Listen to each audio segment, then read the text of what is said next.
میں سنی شیعہ اختلاف سے ہٹ کر ایک بات کہنا چاہوں گا کہ جو کہ ریالٹی ہے.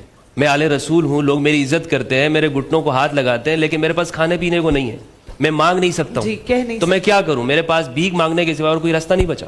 بالکل بالکل. مفتی صاحب کا مطالبہ میں بھی کروں گا, اور مجھے امید ہے کہ اقبال صاحب بھی, مفتی صاحب بھی مطالبہ کریں گے. ہم یہ پورا پینل پاکستان کی ریاست سے مطالبہ کرے.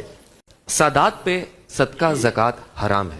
جی شرعی طور پر ہم کیسے مدد کر سکتے ہیں؟ بہت زبردست سوال ہے یہ, اور یہ آج کل ہمارے ہاں بہت زیادہ پوچھا بھی جاتا ہے, اور اس کے لیے کوئی حل نکالنے کی ضرورت بھی ہے. کیونکہ سادات کے اوپر تو ہم نے ایک تو زکوٰۃ کو بالکل منع کر دیا ہے کہ آپ سادات کو زکوٰۃ نہیں دے سکتے. بالکل.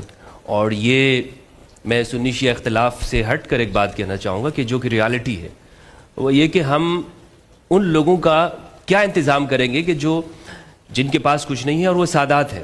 آپ ان کو زکوٰۃ نہیں دے رہے, زکوٰۃ منع کر دیے, صدقات ان پر حرام ہیں, تو اب ان کے لیے کیا راستہ بچا ہے؟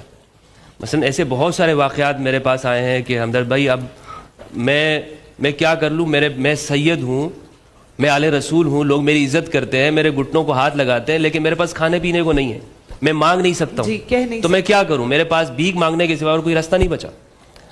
تو یہ ہماری سوسائٹی میں ایک بہت بڑا المیہ پیدا ہو گیا, اور اس کی وجہ یہ, لیکن سادات یہ کون ہے؟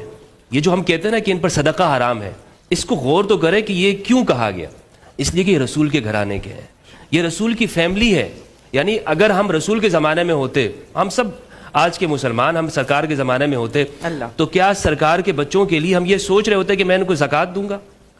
میں سرکار کے لیے یہ سوچوں گا کہ یا رسول اللہ آپ کے لیے میری جان مال سب کچھ قربان ہو جائے. اور آج ہمارا عمل کیا ہوتا ہے؟ یار ان کو زکوٰۃ تو ان پر نہیں بنتی ہے, چلو کچھ نیکیاں کر لو, کچھ احسان کر لو سادات کے ساتھ, کبھی کوئی تحفے تحائف ان کے لیے بھیج دو. نہیں, ان کا شریعت میں حق ہے, اور شریعت میں حق کیا ہے کہ آپ اپنے مال میں سے جو آپ کا خمس ہے وہ نکال کر ان کو دیں.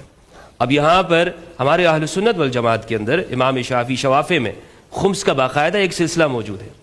وہ خمس جعفریوں میں بھی موجود ہے. جی, شوافع میں ماشاءاللہ. تو وہ آج بھی جاری کرتے ہیں. مثلا خمس کیا ہے کہ آپ اپنے مثال کے طور پر 100 روپے ہے, تو 100 میں سے جو آپ کا خمس ہے 20 روپے, وہ سید کا حق ہے آپ کے مال میں سے.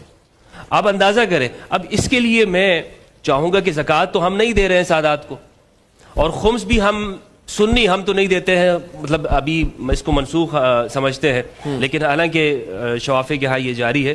تو پھر اس کا حل یہ ہے کہ جو قرآن نے ان کا حق بیان کیا ہے, وہ ریاست کی ذمہ داری ہے کہ ریاست جس طرح حضرت ابوبکر رضی اللہ تعالیٰ عنہ نے اقتدار میں آنے کے بعد زکوٰۃ کے لیے باقاعدہ ایکشن لیا, تو اس سے معلوم ہوا کہ مالیات